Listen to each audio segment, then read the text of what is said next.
going on, guys? I'm Mark II from Techno Buffalo, and Apple on Monday introduced iOS 9, which includes a lot of big new features, namely the addition of a smarter Siri. With the first beta already available, we've had the chance to take Apple's new OS for a spin and have our first look right here. Siri got a bit of a design change in iOS 9, so she looks how she does on the Apple Watch, along with a new proactive feature that will suggest relevant people, suggested apps, nearby places, and more depending on your preferences and usage throughout the day.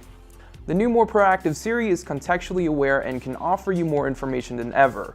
For example, if you run every morning, Siri can offer music to listen to when you plug in your headphones. The music is context sensitive and is dependent on the time and place, so if you're at the gym working out, it'll play music with an upbeat tempo to get you hyped up for your workout. Proactive will even tell you when to leave for an event based on traffic and make a suggestion for who might be calling from that unknown number.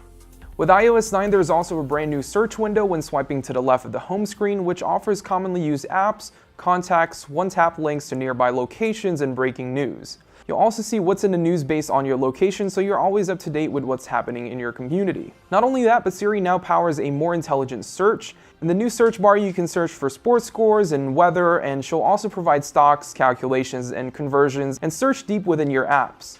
You can also ask her to search through your photos, show me photos I took in San Francisco, and those images will pop up. Double pressing the home button now gives you a new look to the app switcher, giving users card-like overview to their opened apps.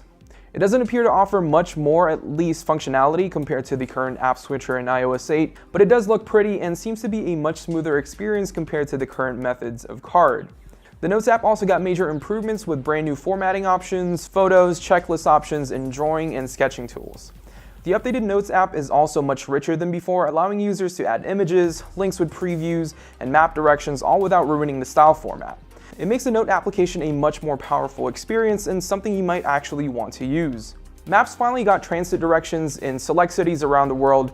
Transit will show you lines and stations right from within Maps. Siri is also integrated into Transit, which means we can finally ask Siri how to get to a certain location via Transit option. But as of now, Transit is only available in places like San Francisco, Washington, D.C., Baltimore, New York, and Chicago, just to name a few.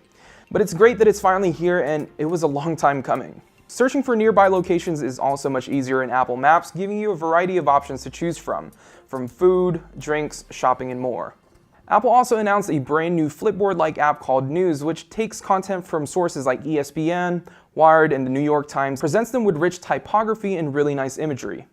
With the new News app, the more you read, the more personalized the News app becomes, which means you'll see more articles that are more tailored to you. The app isn't available in the first public beta on our iPhone, though from what Apple showed us at WWDC, it does look really nice. The iPad got some love in iOS 9 as well, including true multitasking and a brand new QuickType keyboard. The new multitasking feature includes something known as slide over, which means you can bring smaller versions of the apps like Notes, Mail, and Messages with a quick gestures right beside the Safari app. There's also split view, which allows users to put two apps next to each other, something we've seen in competing tablets already. Additionally, there's a picture-in-picture feature that'll allow you to keep watching videos while you jump into another app. While most of these new features are available for most iPads, split view is only available for the iPad Air 2.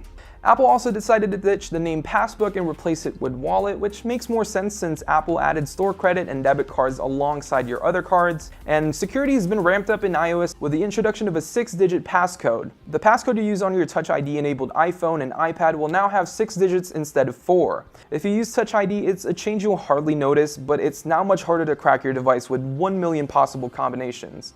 Lastly, Apple said the performance and battery life have also been improved in iOS 9 with a brand new low power mode that can extend battery life for 3 hours. Apple has also reduced the free space needed to download in iOS 9 from 4.6 gigabytes to 1.3 gigabytes. Now, there's a lot more that Apple didn't discuss, like map customization, Swift 2, wireless CarPlay, and HomeKit iCloud remote access.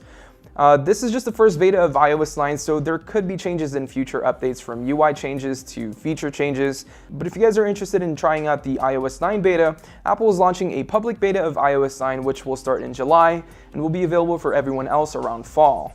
Anyways, thank you guys so much for watching, and if you guys enjoyed this video, make sure to give it a thumbs up, and we will see you guys in the next one.